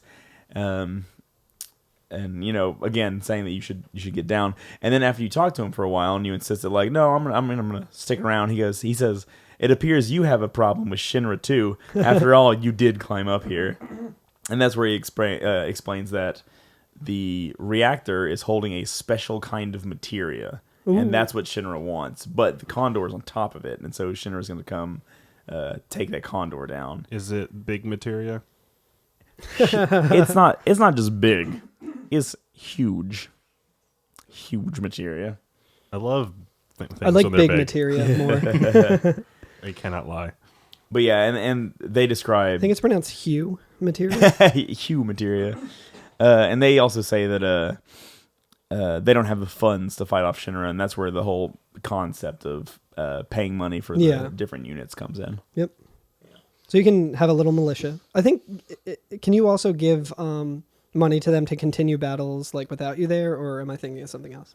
I think so. It said like per battle, it's something 4,000 per battle. and you can just like donate if you want. And Yeah. so they kind of just do their own thing Yeah. and we're gone. I think what happens is when you get to the end, that money is still there to be able to purchase units for the final Oh, fight. okay. So you just like bank it up. Yeah. Oh, Okay. it's just like little savings. Yeah, you're right. All right. But yeah, so as far as I know, that's all about the Phoenix Tower for now. Condor. Fort Condor. Yeah. My mistake. What a weird thing that you would say. I know. Why would I say that? I'm sorry. So let's talk about the forests, huh? Yeah. It All looks right. like woods. There's, It looks like woods. there's lots of trees. Alex, did you Some do the cool- thing that was necessary in here? Yeah, I do. I just chopped them all down. Chop them all down. Made All myself right. my own little fort. No, I didn't do that at all. But So there is. This is not the first Final Fantasy game to have this, but I feel like the most significant party members in any Final Fantasy to just be completely missable Yep. are in this game. Yep. Like just like characters that are in your party who are part of the storyline that you can just not even see. And the first time I played 7, I just did not get this character at Yeah. all. I think I might be the same, or I might have had like playground rules. Someone be like, "Oh, hey, you should do this." Right. So if you wander around in the forests and you only have to get into like 1 or 2 fights, it happens pretty quickly. Yeah. it took me about 5 or Oh, 6. did it really? Because Yeah, it knew you were cheating. yeah, it might. It might You're have getting been your comeuppance. because after I did this, it was. I think it does maybe scale a little bit to your level. Yeah, an interesting thing. One of the enemies, they're called Formula. Is that the weird paraglider ones? Yeah, they're like pterodactyl looking, like purple pterodactyl They things. don't. Yeah. They don't flap. They're really Yeah. creepy. Yeah, they just kind of glide. Flip. But if you try and steal from them, it takes a little while, and you can steal a boomerang, which is a type of weapon that we haven't seen before, which Oh, is right. important here. Yep. Mm. So one of our encounters in the forest, we can come up against a mystery ninja. Hell yeah. It's a Naruto, it's a Naruto character. It's a Naruto character, essentially. It kind of looks like a Naruto character, yeah. And it's just a normal battle with this character, right? And it's like it's a human individual, right? Like this is a person, a mystery ninja that we find. I think their HP kind of corresponds to whatever cloud or whatever's HP is. Oh, really? Because when I got them, their level was the same as I cheated. That's how they were the same as my they were- level. Okay. I was at level Interesting. 25, and their level was 25 when Okay. I got them. Nice. So I think it might scale to whoever, just so you don't have to Maybe grind so. them and have to. Yeah. Just, so they are already like usable party members and to get Interesting. them. So yeah. So let's see. It How only would takes this? like 3 hits or so to really take them out if you have all your Yeah. if you have your limit breaks at least. Yeah. And so let's say how would you describe this character? Like it's the shortest character of the party members. I read that online, and it's like it's a ninja. It's a girl who is in like khaki hot pants. Yeah, like like little like khaki booty shorts. Yeah, and has like basically wearing like a oh god, what would you call it? It's like Like a crop top a almost? crop like top sleeveless crop top. out of a green turtleneck. Yeah. Right? Like the turtleneck neck is still there, but is like cut into a crop top. Yeah. And then one of her arms just has like a bunch of shielding all the way down Yeah. it, right? Like it has a bunch of like she's wearing like a full arm gauntlet on just one arm. Yeah, if there was like that Yu-Gi-Oh like Yeah, thing, yeah, like, just but all the way to the up shoulder. to the shoulder. Yeah, yeah. And She says it's time to duel. yeah, right. And then like short hair and a green headband. Yeah, and she's And, got like a giant shuriken. Yeah, right, which is fucking badass. Yeah. I fucking love this character. Yeah, me too. Absolutely. Apparently, her fly is open. Really? It's this in her appearance description, and it's true that she just leaves, has no belt, and unbuttoned, unzipped fly. She's just real. I'm sure it's for tactical reasons. A real trash Real cat. fly by the seat of her pants. Yeah, right. And yeah, so we beat her. I tried and- to steal something from her. Oh yeah, what You happened? can't. Okay, I just yeah. was like, you fucker. So and yeah, this mystery ninja, as we're gonna learn, is a thief, a pro thief. In Yeah. many ways, right? Yeah. So unlike every other random encounter that we've gotten into in this game, once we beat Mystery Ninja, we don't go back to the world map. We go to a one-time only screen. Right? Yeah. Another unique screen. Yeah, another unique screen. And Tally that one up. yeah, and it's just like a field essentially. We're just like in a little clearing. Yeah. Right. And it has your party members, whoever they are, standing behind you, and then there's Cloud, and then like passed out on the ground is the mystery ninja, and there's a save point in the background, right? So how do we want to tackle this scene? What do we want to say? You want to talk about the save point first? Instinctively, maybe I would do. So you would go. Who got? The first, I played it before, so I know. I played it before, first time, and I still got. Did you still get? I still you got still get. I still got. So if you go to the save point, or I think even opening your menu screen. Yeah, if you just open your menu. Yeah, well, let's talk about the save point first, because that's the one I want to like. It's like, oh yeah, let's save because it seems important. If a save point's coming up, yeah, that means that like something's getting ready to happen. Maybe she has a second form. Exactly, right? So you go to the save screen, and as soon as you open your menu to save, right? It happens during the menu, is that right? Yeah. Yeah, you open the menu, and can you save here? I don't know if you can actually save. Or does it? I think it bamboozles you before you can even save. Yeah, I was going to say, in this case, I don't even think you get up to the menu. I think you just get to where the screen would open up. After exiting the menu screen, they find that the ninja has disappeared. Yeah, so basically the ninja's like, ha, gotcha. That's not even a real save point, you idiots. And then like... Says, ha, gotcha, and you deserve it too. And then Barrett's like, hey, we've been had. Yeah. And my money! And then you're missing like $200. 200 gil stolen. Yeah, so you try to use the save point. It's not even a real save point. The ninja's like, you dumbass. And then like runs away and steals $200 from you. $200 reduce. You idiot. $200 reduce. Alternatively, I guess the other thing you can do is just walk up to the ninja and start a dialogue, right? If you or like you were saying, you could open your menu and then when you exit the menu, they're gone. Yeah. And so like you got to keep your eye on them. They're a shifty one. Does she also, when you just open the menu, does she also steal money from you? I think no matter what, yeah. If it's different amounts depending on what you do and what you say. Depending how deep you get, yeah. Yep, I got 700. Oh no! Yep. Oh man. I was like, I know what she's about. I know how this all plays out. And then I got me, and I was like, I love this character so much. I talked to Red first, and he just goes, "Oh, you don't see one like that every day." So if you go talk to her while she's on the ground, she just kind of sits up and goes, "Oh man, I can't believe that I lost." And then like starts jumping around. Spiky-headed jerk. And calls you a spiky-headed jerk. And she's swinging her fist. And she's like, all right, you dick, one more time. Let's go at it. You know? And you can say all right or not interested. Right, You want to say not interested, but if you say all right, did you do that, Curtis? One of them you have to say all right, and then you have to say not interested. Yeah, so if you, when she says let's go one more time, I think what happens if you say all right, is she's like, all right, like here we go, and she gets ready, and then nothing happens. And that's right, you can't move, you can't do anything. So the only thing you can do is open the menu, and then she fucking disappears and steals money from you. Right.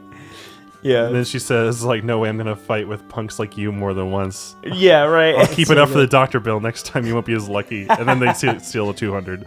Yeah. Apparently, I'm looking at the additional dialogue, and apparently Barrett says, hey, we've been had, and my money.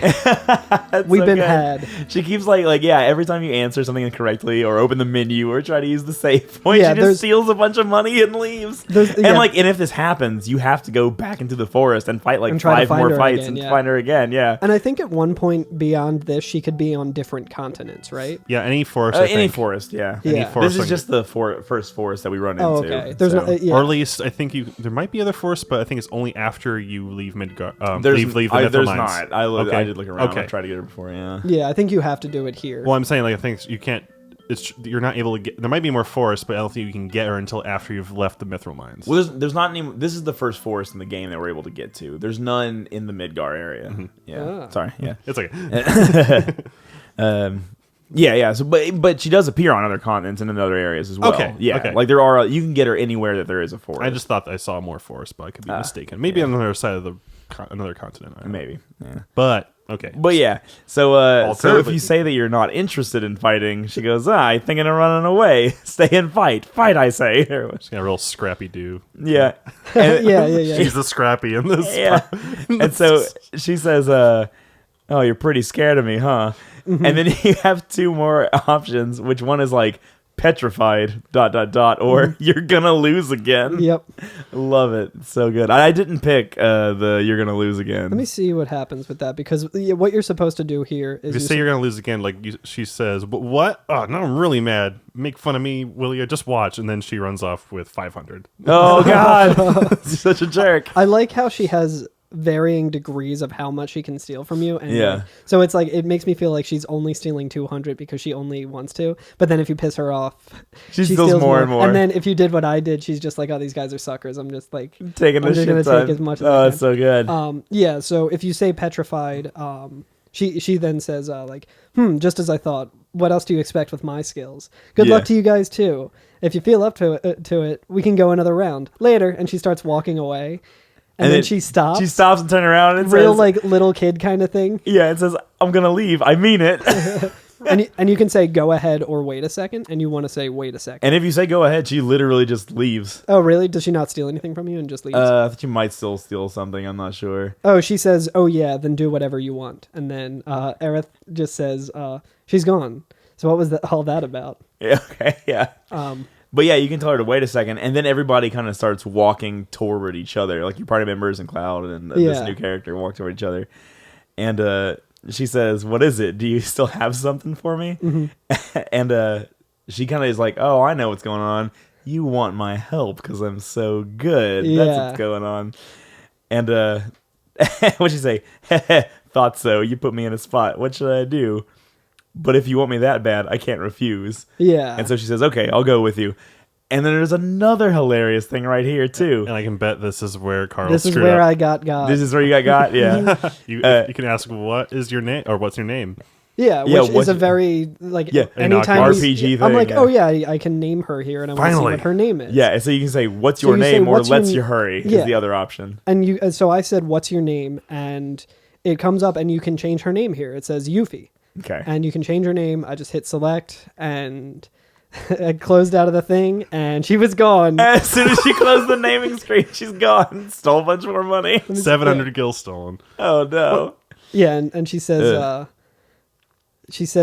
what are you talking about? You're the ones who should go first. Okay, forget it. I'm not going with you. Remember, if you piss me off, it'll cost you. And then and Aerith says, hey, didn't we have less money?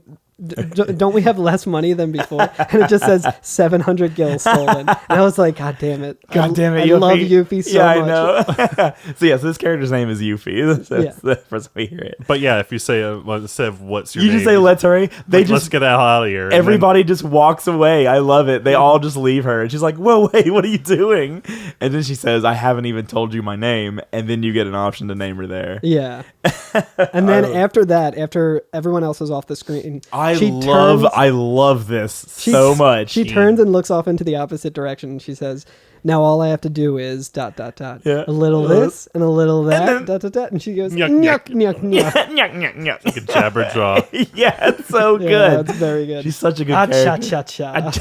Nyuk, nyuk, nyuk. It's kind of like a Shaggy.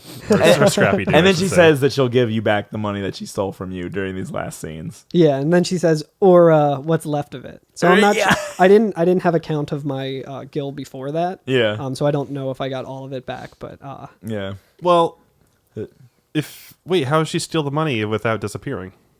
oh she disappeared, and then I had to fight her again. Oh, so if When I went to name her- in the next encounters, she'll give you the money that she stole in the previous encounters if you fail. If you get the last one right. Yeah. Right. Yeah. Okay. Yeah, she said she'll give you back any of the money that she stole from you. That's really cool. Yeah. Yeah. And she's great. Yeah, no, Yuffie's great. And She's got like a throwable, like giant throwing star kind of thing. she's another Long range. character. Yeah, you can see Great. her in the back row. Yep. And Also, that boomerang that we stole is equipped. You can equip it to her. Yep. And yep. yeah, and it's better than the one that she has. The 4-point shuriken, I think, is what she's equipped with. Mm-hmm. Yeah, It's pretty cool looking. And she also has materia that we haven't seen before. Morph. No, what but is that I did want to bring that up. She has throw, Oh, yeah, you're right. which becomes coin. Which I think if you use Yeah. that, I think you can throw an item that you have at an enemy. Yeah, so if you have like a weapon, you can use a weapon as an item, one-time use. Yeah. But it throws that weapon at an enemy and just does a lot of damage. So it's like a very good way to do a lot of damage real quick. It's also a real shit heal thing to do. Is just like you're in a battle and like and everyone's kind of like throwing everybody else's and stuff. you just take their weapon, like you take Cloud's Buster Sword and throw it at the enemy. Like, yeah, that and it's kicks just so much gone. ass. Yeah. So like I feel like that does make sense for Yuffie to have absolutely, too. yeah. So Yuffie's kind of like the foil to the party, I guess. Like she's in the party now. Like she's one of our playable characters. She's going on this journey with us. But like she's always trying to rip the fucking party off and like trying to steal their material all the time. Yeah, you got to keep your eye on her. It's so good. And like every time you talk to her, and just like scenes where like the party will split up, or not split up, but kind of like, you know, where you can actually go talk to each one and see what their thoughts are. She's like, every time like something serious will be happening, and she's just be like, oh man, I wonder if I can steal money from this Sephiroth guy, whoever he is. Like, I wonder if he's loaded. Or like, oh, if the Sephiroth guy kills you, then I'll be able to take all your money. So either way, I win. You know? Yeah. She's so good. She's a really good foil to the party. I really like her. Yeah. You mentioned more, so I'll just talk about it here because it's something that I didn't know about until the last time I played Final Fantasy Final Fantasy VII like 5 years ago. There's eventually a materia called Morph that I think the way it works is when you use it, it can turn an enemy of like into a certain item. It does a little bit of damage, like a very small amount of damage. It does a small percentage of the normal attack that you would have damage. And if that damage kills the enemy, then it goes into effect. Yeah, it turns into some sort of item. But she gets one of her weapons later on that she gets will allow you to do her full damage while using Morph. Right. I'm pretty sure that's how that works. Yeah, and that's really good because there's certain accessories that like there's only a couple of them in the game and they're like very worth getting, and the only way that you can get one for everyone in your party, which is kind of important, is to morph. Right. So it makes it a lot easier. Way later, we'll try to get an item called the Guidebook, and that'll be a thing that you can only get by morphing. Oh, really? I don't even know if I know about that. Yeah, that'll be a whole episode thing. Oh, sweet. Yeah, that's a big late game side quest thing. Nice.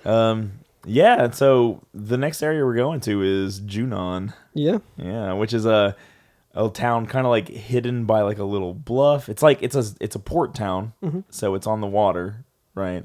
And we can kind of see it nearby. So if you walk away from the mines, away from the tower, Fort Condor, like kind of in that direction, away from those two, you'll kind of run into Junon. Just following the coast west. Right. And that's going to be our next episode. Yep. We're talking about Junon because there's a lot going on in Junon. We're going to be there for a minute. It's going to be a long one. Even before he enters, it's got a look to it. It does. You can kind of see that there's like a cannon like attached to the city. It's just sticking out of the coastline. Yeah, It looks like a tank just kind of emerging from the It earth. does. Yeah. It looks like the front half of a tank. That damn weapons store guy in the slums is at it again. Yeah, the tank man. Yeah. Oh, so good. Yeah. Is there anything else that we wanted to say about any of these?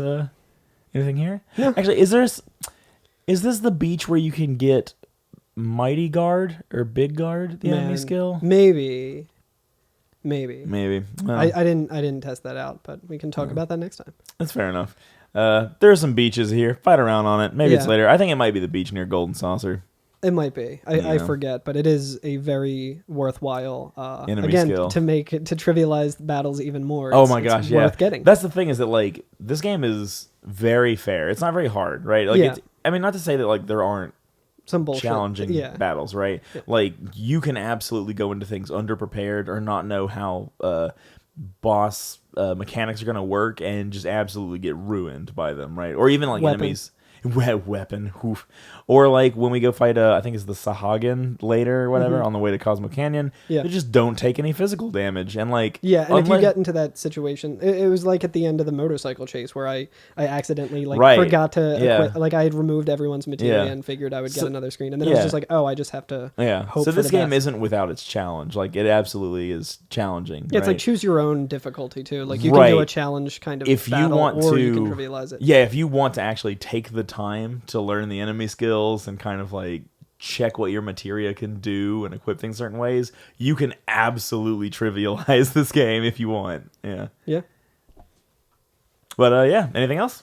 No, this has been kind of a weird episode because it's like not very plot heavy, but there's a lot of little fun. Yeah, we really Little side quest episode. It's cool. There's a lot of nice. It's kind of like, the first time we're not like kind of feeling like, we're just following a story in a straight line. We got right. Now you're kind of wandering on your way to the next kind of big. Yeah, these are all just kind of things that you can do in between Calm and a lot of Junon. them optional, kind of. I mean, Yeah. not a lot. I mean, like the two things we talked about. Is, I mean, I guess you Yuffie could. and Condor. I mean, technically, we've traveled a lot further than any other episode that we've done so far. Yeah, as far because as before it was just all Midgar, and then it was just Calm and like technically like Nibelheim, but also like in terms of this party, like this is the farthest that they've traveled together, mileage wise. Yeah. Well, wait till next episode. We're gonna be like spending like 3 hours talking about one area. Oh my gosh, yeah, it's gonna be heavy. So for people listening along with us, or playing along with us, I suppose everybody who's listening to my voice right now is listening along. We're gonna play up to the boss battle on the boat in between Junon and Costa del Sol, baby. Oh yeah. Beach time in the city. Summertime fun time. That's right, but not next time. Not next time. Summertime fun time. Next time is militaristic oppression. And then summertime fun time. Hey. Patriotism. It depends on your personality. Stolen valor, I believe. Ooh. Soul and valor. That's what you said. Costa del Stolen Valor. Like, I'm trying to think if is that the part with the "It's difficult to walk on two legs" song. Or am I getting ahead of myself? That's the boat. Yeah. So yeah. We'll be stealing a little bit of valor next episode. Oh yeah, we will be. Yeah, you're right. Oh, I didn't even think about it. Tune in next time. Yep. All right. Well, that's pretty cool. Yeah. Spoilers for Alex. I think he's looking at. No, I'm not. I'm just looking at. I saw your show notes to make I sure. was gonna say show notes. Theme music is remixed by DJ Cutman. Feature music sprinkled throughout all the Chocobo music. Nobuo Uematsu. Check the link in the description to listen to the whole album for the soundtrack. It's great. Very good. Rate, review, subscribe. Give us 5 stars. Leave whatever comments you want in there. It's cool. Try to leave every comment that we've told you to leave in one go. And you will get nothing but have wasted your time. We'll be excited about it. That's right. Maybe read it on the episode. We are every FNFF on all the things. Twitter, Instagram, and .com and Gmail. Yeah, Gmail, yeah. I almost said Facebook. We're not on Facebook yet. But that's where all the boomers are. All the boomers. All the good political memes. And we'll see you all next time. Nya, nya, nya. Nya, nya, nya.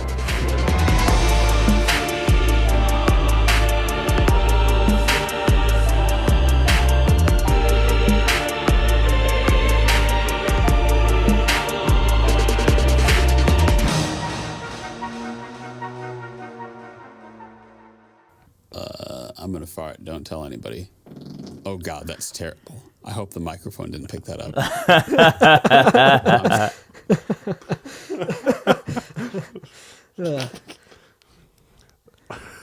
up.